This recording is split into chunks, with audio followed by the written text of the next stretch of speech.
Now, there's a recent NBC News article that claimed that there was some drama going on behind the scenes between Rex Tillerson and President Trump. Now, it claimed that key Trump administration officials had to urge a furious Rex Tillerson not to resign over Trump's speech to the Boy Scouts. So, again, Tillerson, I guess, was a former Boy Scout, and he was a little angry. Now, Tillerson, like I said, very mad over that speech, and had to be, according to the article, talked down by Vice President Mike Pence, along with Trump's then Homeland Security Chief John Kelly and Defense Secretary James Mattis. Now, Pence reportedly begged Tillerson to remain at least until the end of the year. Now, according to the report, the Secretary of State also referred to the president as a fucking moron a few days earlier during a meeting with key cabinet officials. Now, if that is true, well, then he'd be absolutely correct. The president is a fucking moron. And as you're going to see, he actually doesn't necessarily, he doesn't even deny it. Now, earlier, there was a press conference where Tillerson went out and kissed ass and completely denied these reports. In fact, I want to show you some of that right now. Let me tell you what I've learned about this president, whom I did not know before taking this office. He loves his country. He puts Americans and America first. He's smart. He demands results wherever he goes, and he holds those around him accountable for whether they've done the job he's asked them to do. Accountability is one of the bedrock values the president and I share. While I'm new to Washington, I have learned that there are some who try to sow dissension to advance their own agenda by tearing others apart in an effort to undermine President Trump's own agenda. I do not, and I will not operate that way. And the same applies to everyone on my team here at the State Department. Is that the only thing that you consider to be erroneous in that article? I think it's the most important element of the article is to reaffirm my commitment to this role that President Trump's asked me to serve, and to dispel with this notion that I have ever considered leaving. I have answered that question repeatedly. For some reason, it continues to be misreported. There's never been a consideration in my mind to leave. I serve at the appointment of the president, and I'm here for as long as the president feels I can be useful to achieving his objectives. Could you address the main headline of this story that you called the president a moron? And if not, where do you think these reports or I'm not going to deal with petty stuff like that. I mean, this is what I don't understand about Washington. Again, you know, I'm not from this place, but the places I come from, we don't deal with that kind of petty nonsense. And it is intended to do nothing but divide people. And I'm just not going to be part of this effort to divide this administration. Okay, so now some of you might see that and to see Rex Tillerson pushing back against, you know, fake news. Well, what I saw was him getting cucked by the president hard. Oh no, Trump, you know, one thing I didn't know when I got into the White House is that Trump is a very smart person and he likes America. Really? You didn't know that? Well, I guess, I mean, he didn't exactly present himself as a very smart person. It's certainly not very patriotic. I would say that he still does not present himself that way, but that's just my opinion. But no, this was straight up ass kissing. Oh, Trump, he's so smart. He's such a great leader.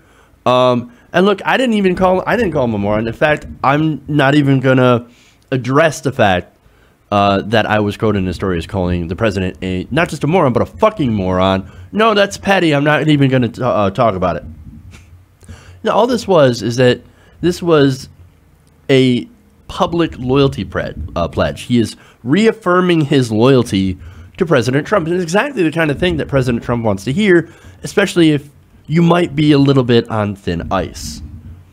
So, and it's because, of course, he is on a little bit on thin ice, and he wants to stay in his position. He wants to keep his job.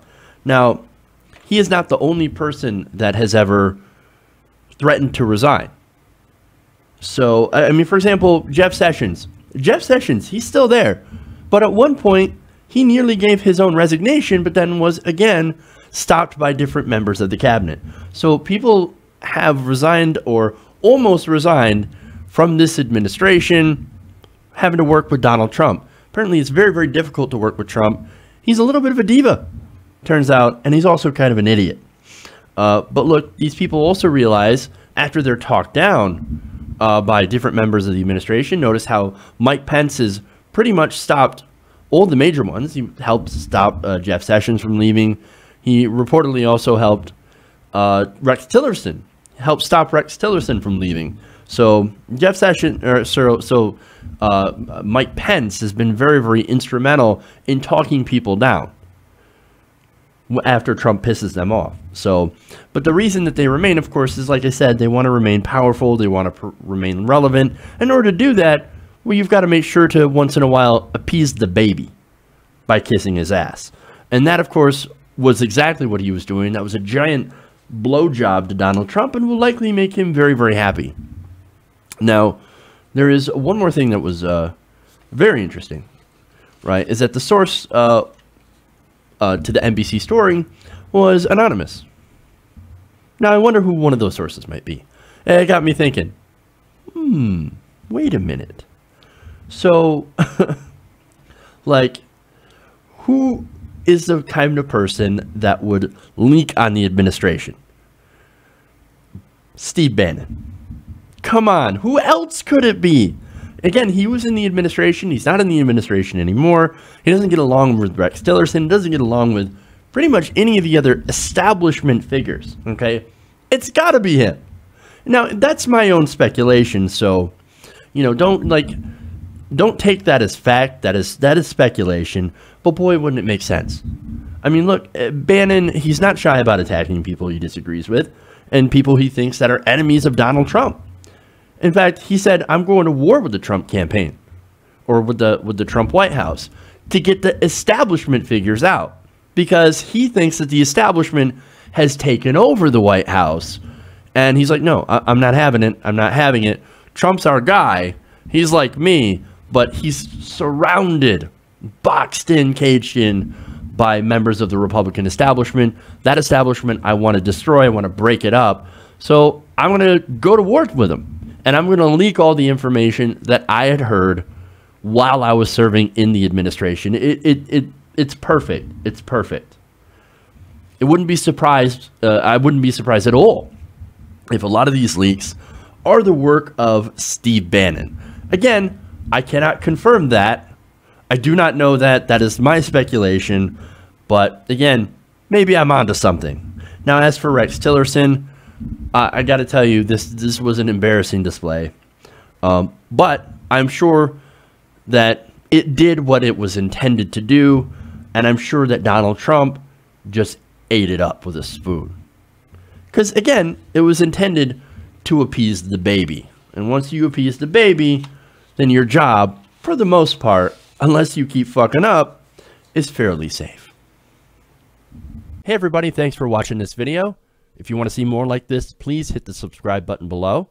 And if you want to support truly independent progressive media, please consider becoming a patron at patreon.com/TYTNation.